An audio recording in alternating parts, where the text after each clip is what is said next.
Hey girls, it's Cindy. I'm here for Technique Tuesday live from the kitchen table.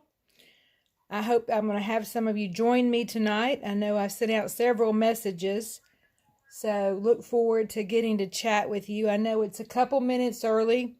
I was wanting to check my lighting and check my camera placement and everything, so I went ahead and logged on a little early. I hope everyone's having a good week so far. It's only Tuesday, so can't be too bad, huh? We got through Monday. Hey, Opal, glad to see you made it.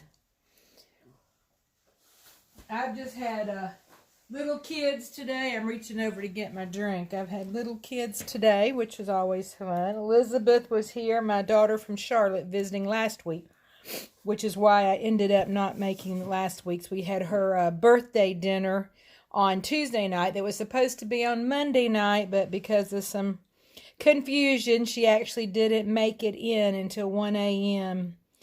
Tuesday morning. And we had just gotten back on Monday from our trip to the Georgia Blue Ridge Mountains, which was a lot of fun. And anyway, so I hope everyone is doing well and nobody's sick. I'm just about to get started. Tonight we're doing something a little bit different than we've been doing. I'm not actually making a card tonight, but I am going to show you two or three, I think it's actually 3 different background techniques. We've kind of done some of this before, but these are totally different. And my idea that came to me this week when I was thinking about it was I'm going to show y'all these techniques tonight. I've got a couple more I want to show next Tuesday. And then the following Tuesday, we will put all of them together in one card that's going to be a really wonderful card. So, one of the things we're always trying to add to our cards is texture, because texture just makes things more interesting than just having that flat card. So part of the techniques that we're doing tonight do that. They kind of add an element of texture to a card that's a little different than what we're used to. Excuse me. I'm fixing to get a sip of my drink and then I'll sit down and get started. I hope everybody can see okay. My lighting looks a little funny from up here, but it may be okay. The test I did looked like it was all right, but anyway, welcome to Technique Tuesday Live. I made me a new little sign. I needed a piece of cardboard down for one of the techniques we're doing tonight, well, for both of them really, so that it would, we'd have some protection on our table. So the first thing we're going to do tonight is very similar to what we used to call polished stone, except it's not. That's done on glossy paper. This is actually done on vellum, and I just can't believe how beautiful this is. Actually, this may not be the first one we're going to do, but it's one of them. So this is what it looks like, and you can see it's all rolled up because it's a piece of vellum, and I'll wet it. But I just want to show you what it looks like. Now, that doesn't look real awesome, I guess, at the moment. But when you put it on a card base, look how pretty that is. And you know exactly what card stamp set's going to go with that background. Isn't that pretty, though?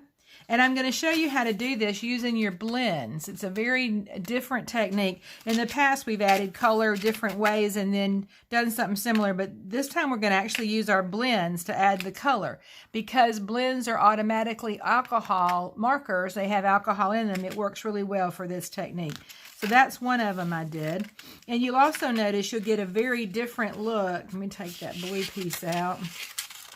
You'll get a very different look if you put that on a piece of white cardstock. See the difference? How much lighter it looks on the white. Got a lot more white showing. And then I showed you on the blue, and you could even come in with like a gray. It's really bending up on me at the moment. And put it and see how much darker it gets on the gray. The interesting thing on this one was I didn't use any purple. Do you see all that purple in there? I did not use a single piece color of purple. This is all blue with just a little bit of just jade. But you get these little purple colors, which is just where the green and the blue met. So, all right, so there's one sample. Another sample I already did. Here's another one that I did that's very similar. Just didn't have as much ink. I used lighter ink. I think this one used, what was some of the light ones I had? No, that's not. This does not look like Night of Navy. I keep pulling that up. It's the light Night of Navy, though. I used that's dark. I used a light color, whatever it was. That's dark. I mean, that's Night of Navy again. Oh, here it is, I think. I used, yeah, how many times am I going to pull out light Night of Navy? Dark Balmy Blue. I think it was the Pool Party. I must not have put it in there. But I used a Pool Party ink and Just Jade. And that's where I ended up getting, it's a much lighter background. So I went for the darker color. And see on the white how pretty that is? And then let's see what it looks like on the blue. So you see you get different looks with each background that you put it on. And then I did one in pink. So here's the one that was in pink. Well, I wouldn't put it on a blue background. Let's move that. But on the white background, it was 2 different colors of pink. Flirty Flamingo, I think, and Pool Party were the 2 colors. Yeah, Dark Pool Party and Flirty Flamingo were the 2 colors of ink I used. And I'll show you what it looks like on a pink. See, on the pink background, you can see more of the pink shows through. And this is literally just where the 2 colors kind of ran together. All right, so that's... And then I wanted to show you this piece. Now, this is just a regular piece of pink cardstock. It's petal pink cardstock. But I took the Frost White Shimmer Paint. Looks like that. It's a little jar of Frost White Shimmer Paint.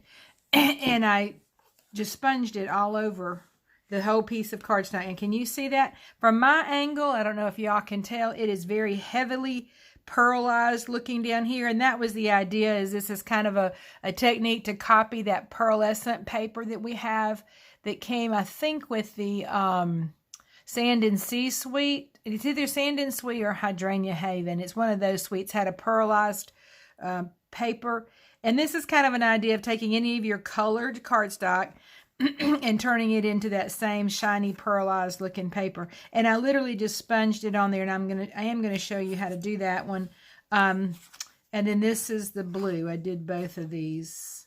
Now this pink one, if you can tell down here, it's a little heavier.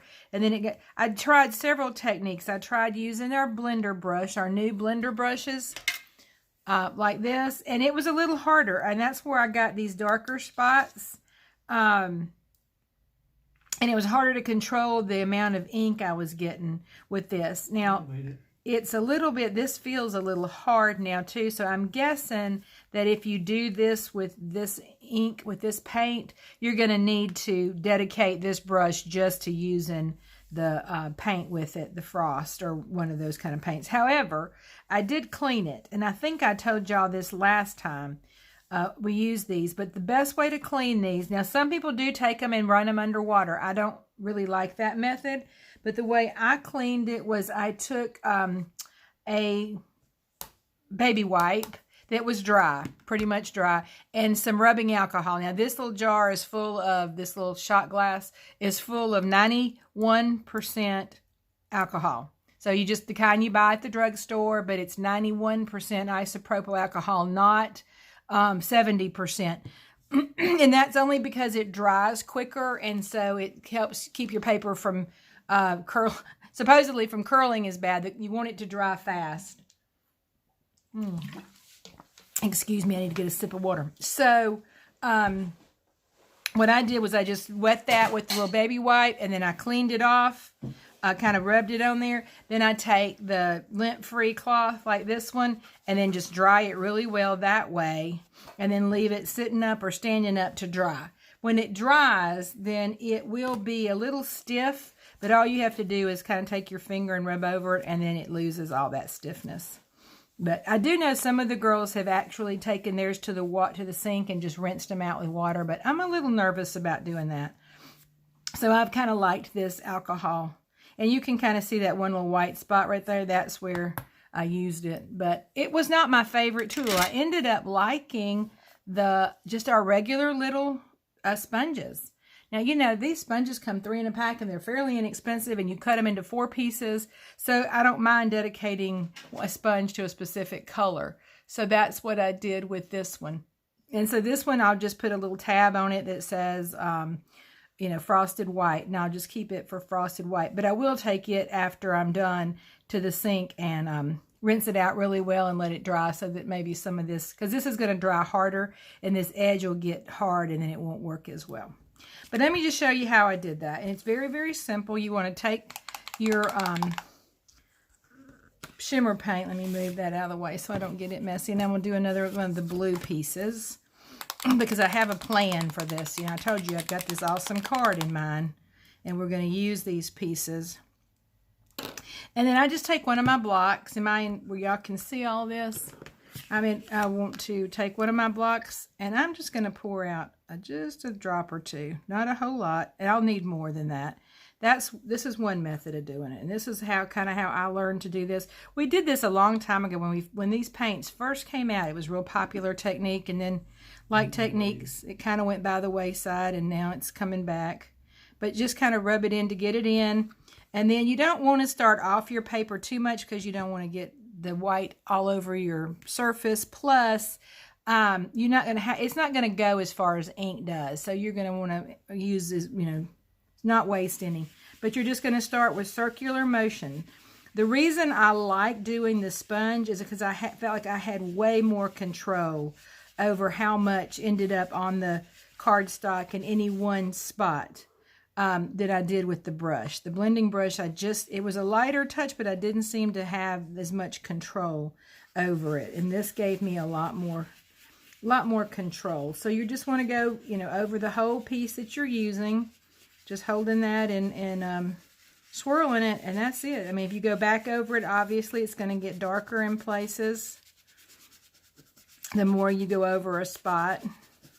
Can y'all tell the difference if I don't do the whole piece? Can you see the difference in where it's pearlized looking, where the white shimmers on it, and then just the plain cardstock? But we're going to make something with this on that card that we're going to make. So let me go ahead and just do a little bit more, and then I'll put this aside because y'all don't need to watch me just swirl shimmer paint on the whole piece. Now, if I were doing a whole sheet of this, let's say for, you know, several projects, I would probably use our sponge brayer. It would work the same way.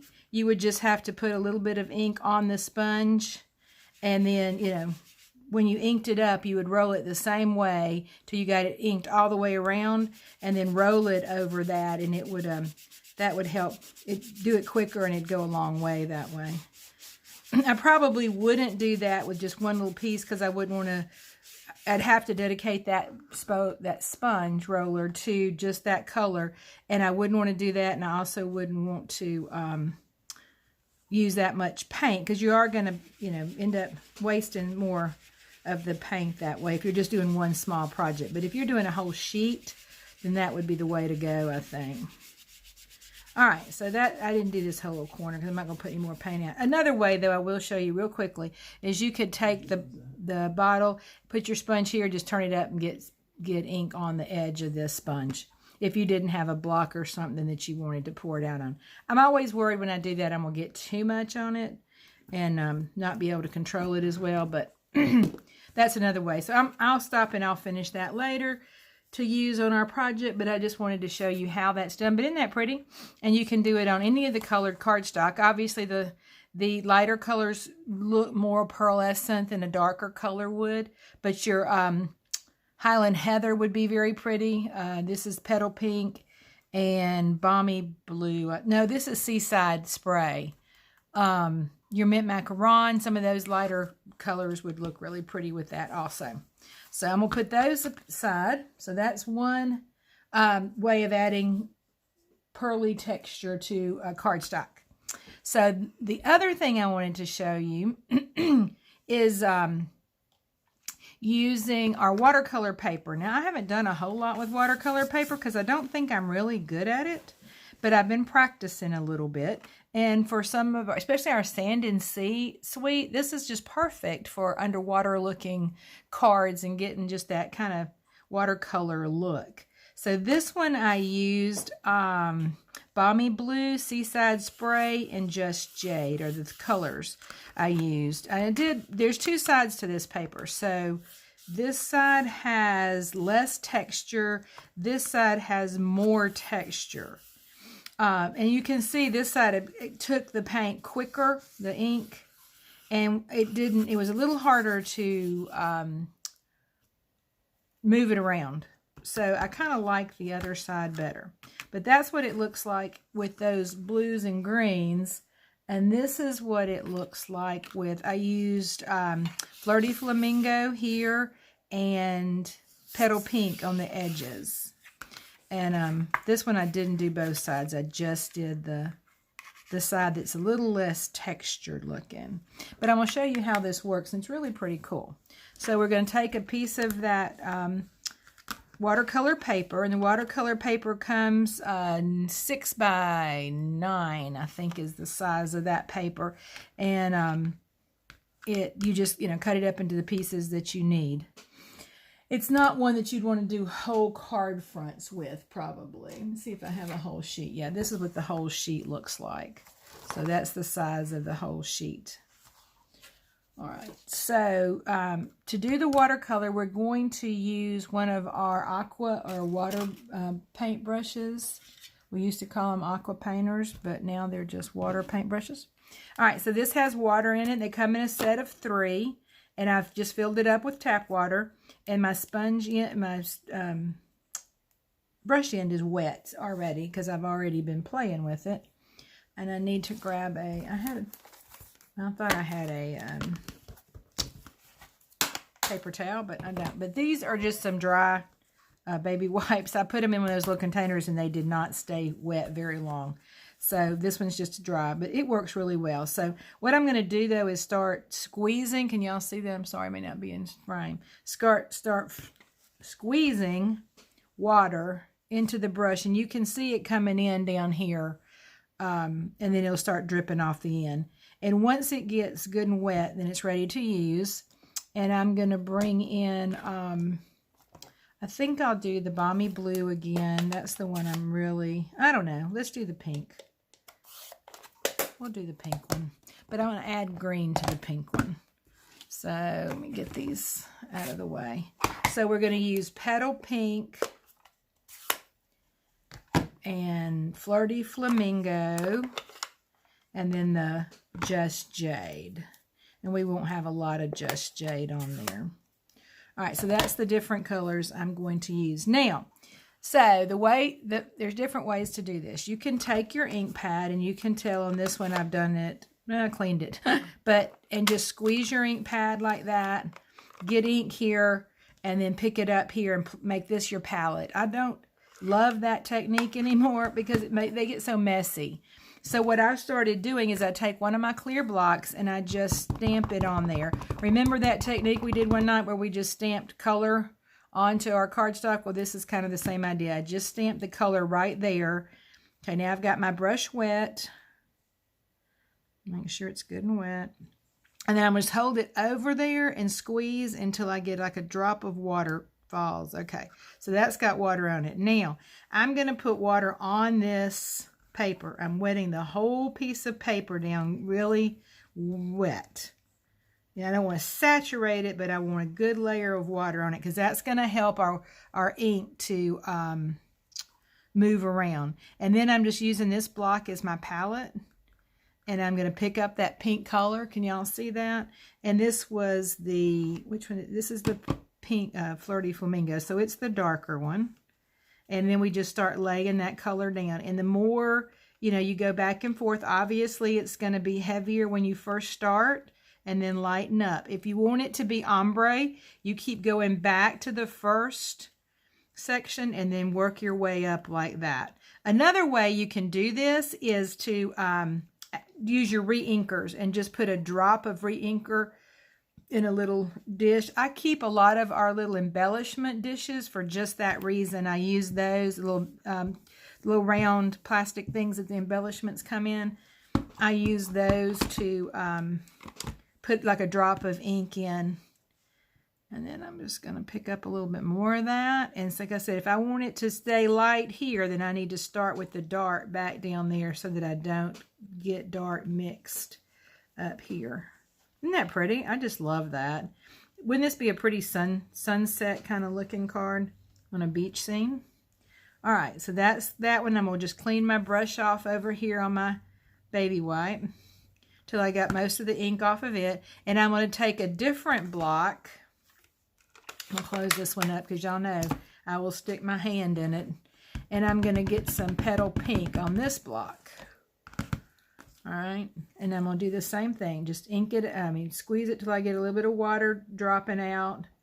And then mix it up and then go right to the paper.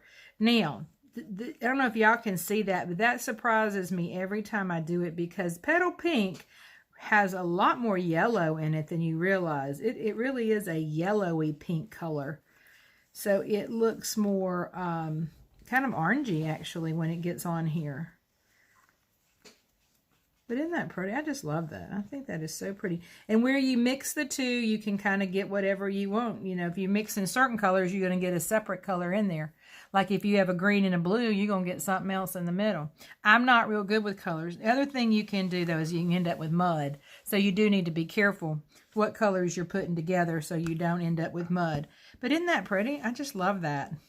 So we could stamp on this then after it dries, obviously. We could just use it for a background or we could stamp on it ourselves. I think the hydrangea would look really pretty on this, and that's probably what I'm going to do with that little piece is to use one of the hydrangea stamps and die cuts and make a flower out of it because you've got your variegated pinks there. And then you just need to let these dry. Put them aside and let them dry. They are curled now, but once they dry, they flatten really easily. So it's not really an issue with the curling. If you don't, if it bothers you once it's dried, you can put a book on top of it. But once you add adhesive to it, they're pretty. Oh, I didn't put the green on there. I was going to do some green. I think I'll just leave the green off of that one. I'm afraid now if I went back and put green on there, I'd end up messing it up. So we just won't do just jade on that one. All right, I'm going to close the ink pads up and put them aside because we don't need them for the next project. The next one's really I'm really most excited about. So, I don't remember now. It's been a couple of weeks ago or so. I saw a lady do this, and her name is Jan B, and I believe she's a demonstrator in the UK. I'm pretty sure. And she did this technique, and I just loved it. I need to put a piece of paper. Let me see if I can find another piece that's not terribly dirty to put underneath here. I need the, this one's not too bad. I need this for the cardboard for the water, but I don't want to, I'm afraid that red magic marker I put on there, I didn't think about that. It's going to bleed when I start with the alcohol. So, who can remember the rules on ink and water and alcohol? Anybody?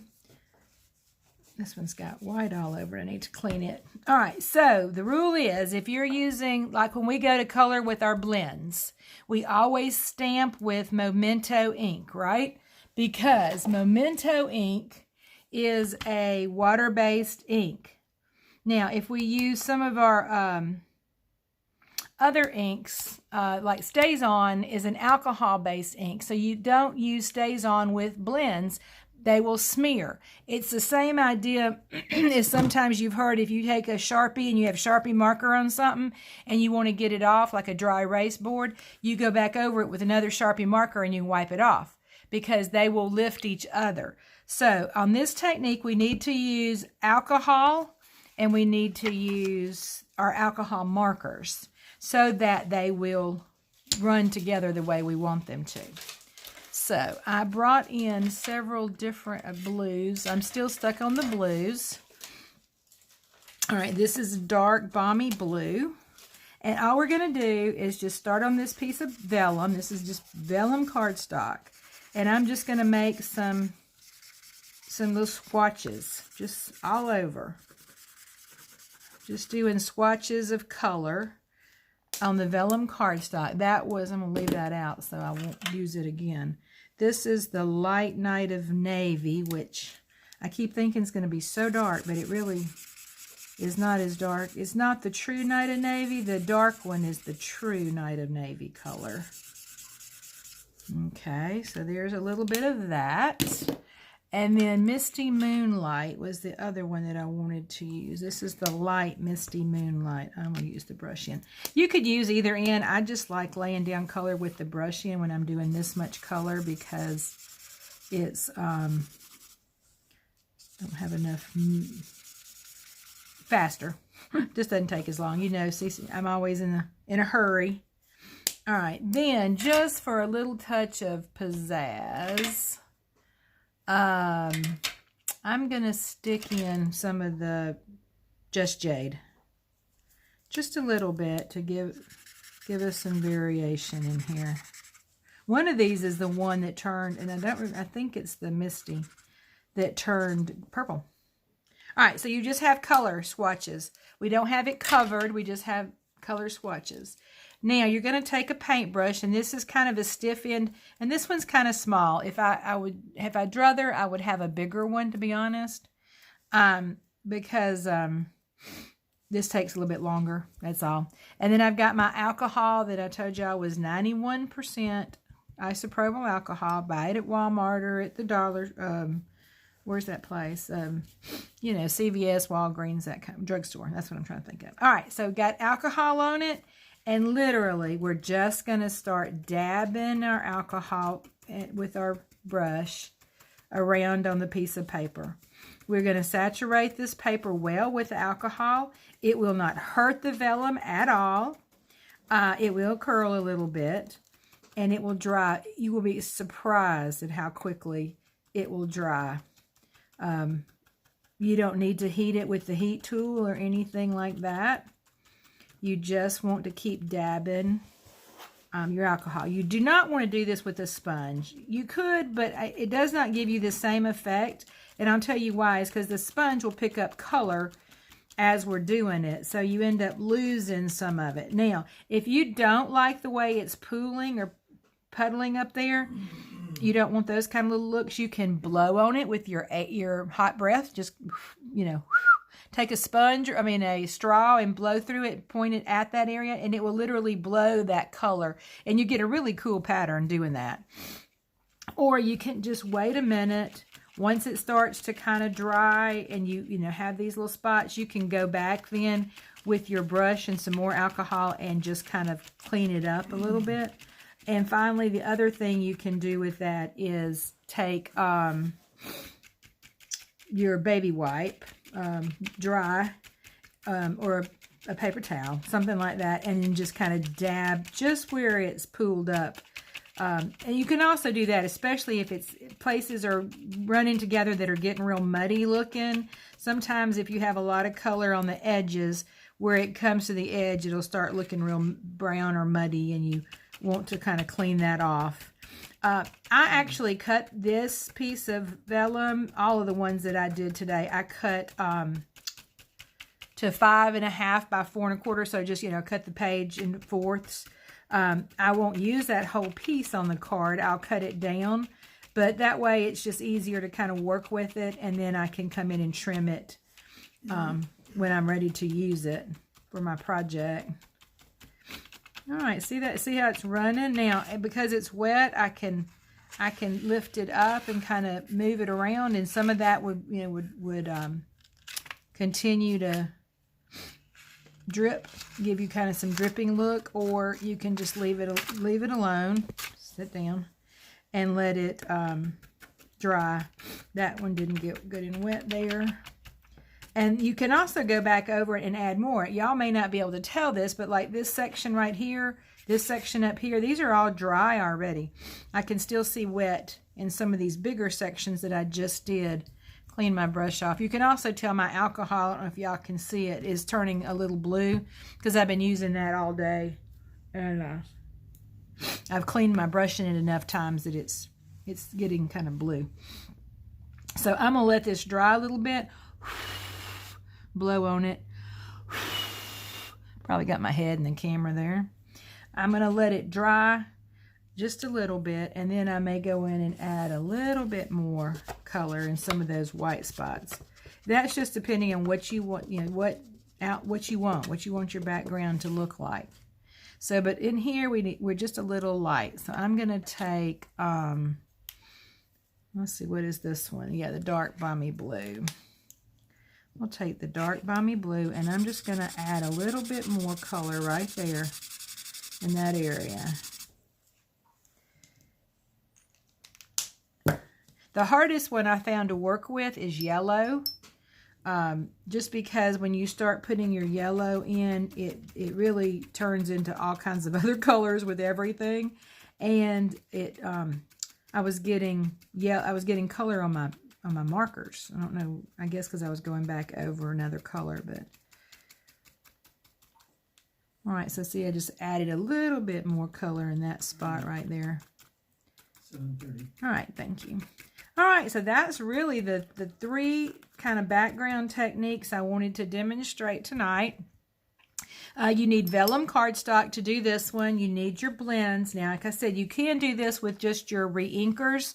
You would just add a piece of or drop a re-inker to one of your little plastic lid or just something. So if you have a palette, something like that, put the color on, and again, take your alcohol and just dab it on there. If you do it with a sponge, though, you will not get quite the same effect because the sponge will pick up some of the color before it dries. But isn't that pretty? Look at that. It's already dry.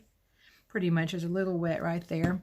And let me bring in some of those other colors so you can see. So that's what it looks like on the gray. See how purple that looks now? And then, where's our blue pieces? I'll put those over here. There it is on the blue. That was pretty. That was probably my favorite, is putting it on the seaside spray. And then our piece of white, it would pop up a little bit more like that. Now, see, that looks like the hydrangea paper to me. So I could see this on a card using the hydrangea stamp. And that would be really pretty. Even though these were blue, they kind of give that purple look. And you could add a little bit more green in here for your leaves. And that would be really pretty. So anyway, this is just adding ink, alcohol ink to your vellum. I don't even remember if it's got an exact name for the technique. But very similar to the way we used to do bokeh, where you would drop drops of the alcohol on the paper. But and give that kind of water splash look. But anyway, I hope y'all enjoyed that tonight.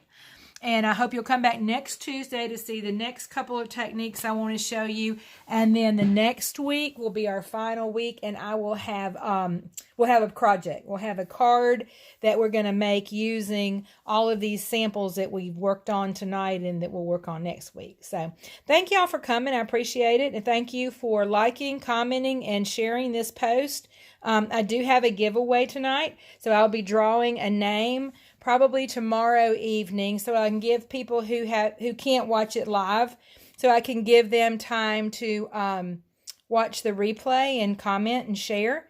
And so I will do a drawing to give away some free product. So look forward to seeing y'all next week, and we'll talk again soon. Bye.